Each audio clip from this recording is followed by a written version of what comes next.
Hey everybody, welcome to chapter 3, supervised planning. So this chapter just kind of gets into the process by which supervisors and managers plan to kind of successfully complete the objectives that we come up with. So let's just jump into the material here.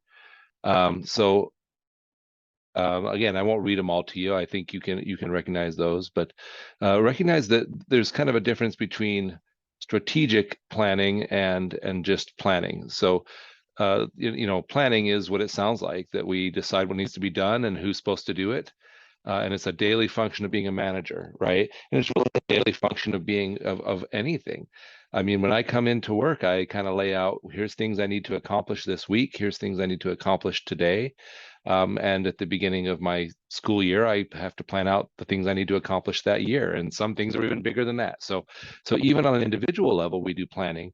And then strategic planning is this whole process where we establish kind of a broad vision and then goals that will help us achieve that vision.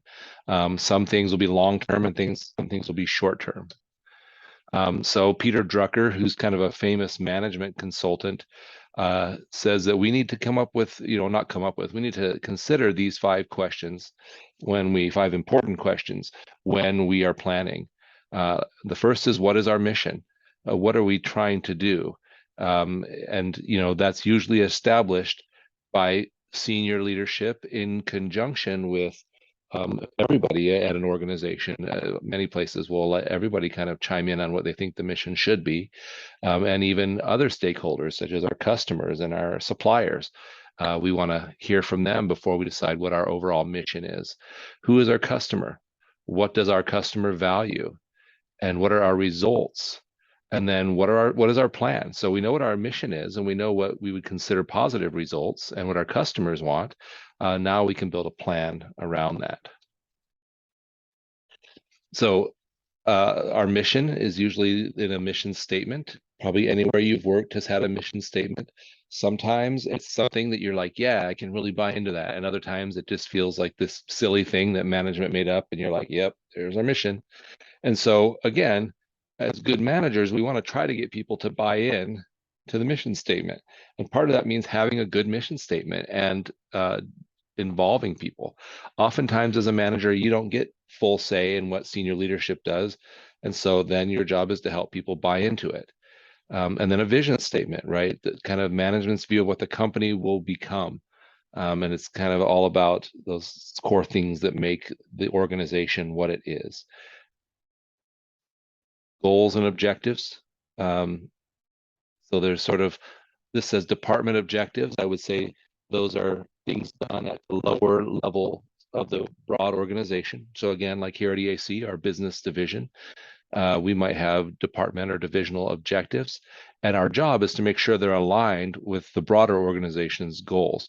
And so if I'm a manager of the business division, then I should be looking to align our divisional objectives with the college's objectives, and management, the people above me, should be looking at what we're doing, and we should be in an open discussion about how does that align with what we're trying to do. Metrics are how we measure things, right, to understand how we're achieving them. And a dashboard, a lot of companies will have a dashboard that allows people to look and see how the organization is doing in its key performance metrics. And a lot of times at the department level, we even will try to say, here's how our goals and our metrics, our way of measuring our goals, help the broader organization to meet theirs. And so that's the idea behind goals and objectives. So planning happens at all management levels, right? From the ground level supervisors. If you've ever worked at a restaurant or a retail store, there's probably like a shift manager who's responsible for what's happening on that shift. They have to do planning at that level. Like I said, I think you even have to do planning at the individual level if you're doing a good job. And then above the shift manager will be the assistant manager of the organization, and then the head manager, whatever titles they use. Remember, a strategic plan is typically long-term in nature, but there will be some long-term and some short-term objectives of that strategic plan. And it comes from, and it needs to align with the vision and mission of the organization. So here's something that we call the management by objectives approach, or the MBO approach. This is a way of trying to get our employees to sort of buy in, and then the people we manage to buy in to our broader plan. Okay, so it starts with number one there on the bottom, the joint determination of SMART objectives. SMART stands for specific, measurable, achievable, or attainable. I've heard it both ways. And then Gus is supposed to say like, no, you haven't. But anyway, so specific, measurable, attainable. Did I just draw a blank on R? I've been doing this a long time. I feel silly because I should know this because I do it all the time. So it's specific, measurable, attainable, something, and timely. So please don't judge me because I forgot what the R in SMART stands for. But I can easily look it up and then I'll feel dumb. But or I could just edit this out of here, but it's probably better for you to know that even people who've been doing this a long time sometimes draw blank. So R stands for relevant, which means applicable, right, to what you're doing. So by joint determination, that means management is coming to the individuals working and saying, what are the objectives or goals that you feel you need to do to help meet the broader organizational goals? And then after people come up with those goals, ensuring that they're specific, right, that they say a certain they make a specific idea of what needs to be done. They're measurable, something we can say, yes, it's been completed, or no, it hasn't been completed. That they're attainable, that it's something that's not crazy. You know, sometimes in sales organizations, they'll be like, you know, we're going to make 1,000 sales next month when all they made was like 200 this month. And I mean, it's like awesome that you want to be so bold, but maybe instead of the 200 we've been getting, we shoot for 250, right? Which would be pretty amazing. That'd be a 25% increase or something like that, 22.5%. And then relevant, to say, okay, does this goal actually feed into the broader goals? Because sometimes we'll make a goal and then realize it wasn't really helpful to what we were trying to do. And then timely, is it something that can be done in an appropriate amount of time? Timely doesn't necessarily mean quick. Some things might take 6 years or something, but you know, is timely? Is it appropriate to what we're doing? And can that goal be completed in a reasonable amount of time according to our needs? So after we've determined those objectives together between the lower division that's being managed and management, the next thing we look at is, okay, once we agree on those, what resources do we need to actually achieve the objectives, right? So it's no good if we make these goals and we agree on them, but then management's like, oh, we can't give you the funds you need to actually do that. And that happens all the time, right? When you say we're going to need 3 more employees, and they're like, well, you can have 1. Well, then we're going to have to adjust the objectives, right? So that's inputs. Third is activities and processes to achieve the objectives. So now that we know what our objectives are, we start to do some real planning where we go, okay, so what's it going to take? What am I going to need is step 2, and then actually outlining this is what we're going to do. And finally, the results. And then once we see the results, we're going to compare those back to the objectives and be like, okay, did this do what we thought it was going to do? What changes do we need to make? What improvements can we make? How can we make this better? So that's the MBO approach. And the most important part is never forget the R in SMART stands for relevant, because then your students will be like, this guy doesn't know what he's talking about. He's making stuff up. No, I promise. I've done SMART goals and SMART objectives for many years. I just had a moment. So don't judge. All right. So as we do this planning, we have to make sure we're using our resources properly and well.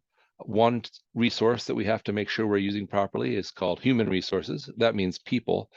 It's dangerous to think of people as resources or as tools instead of as people.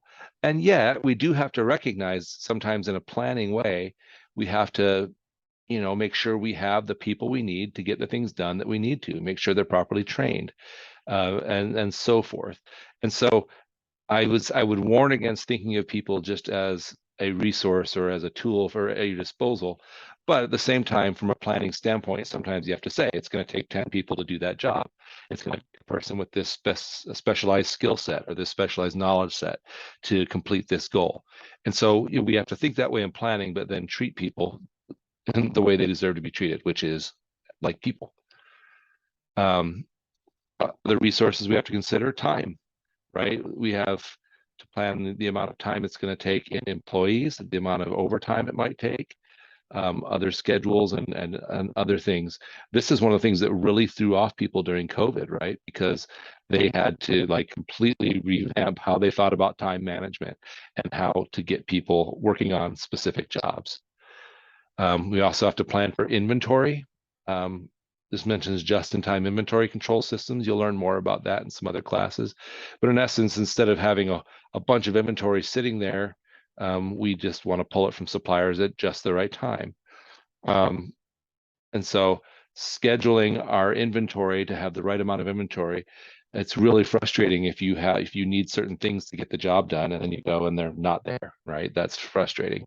Also project planning, or sometimes it's called project management. We have some really great classes and a good program here on project management, helping people and supervisors plan their resource use appropriately. And then knowledge management, which involves like total quality management, which means involving everybody in the process of satisfying our customers' needs. Again, there is knowledge at an institution that is specialized. And so sometimes not everybody holds that knowledge, but we have to share it appropriately and protect it appropriately, disseminate it the way it should be done, and share information. And we need to, this benchmarking that's mentioned here in the middle is where we kind of look at other businesses, right? And we sort of identify the best practices and then try to move toward those best practices. And finally, crisis management, right? We have to be prepared for when things go bad. I think here at Eastern Arizona College, some departments had better crisis management plans than others. And so when COVID hit, some were very easily able to shift gears into an online format and kind of move forward with minimal disruption. There was still disruption, while others were not. And so this figure 3.7 on the right here, you have to identify those unthinkable things that you wouldn't expect to happen, right? What do we do if one of our faculty members were to just die? Do we have a way of covering their classes and ensuring that their family is taken care of appropriately according to their, all of those things? What do we do if something happens to a student? Can we, if they're bedridden, can we find a way for them to continue successfully in the class, or do they just have to drop? So thinking of these crises and tragedies in advance can really help an organization be successful or continue on even when the unthinkable happens. So I think that does it for this chapter. Mostly, like I've said, you'd be amazed how poorly planned many companies are. Okay, big companies that you would think would have all their ducks in a row. You go in, and I go in sometimes and consult with businesses, and they haven't even thought of what are they trying to do really? They're just sort of operating. They're just sort of selling stuff to people. And so thinking broader and being strategic can really help them grow their business in an appropriate way and plan for unexpected things. As always, I hope you have a great week. And as always, don't be afraid to email me or text me or give me a call if there's anything you want to discuss.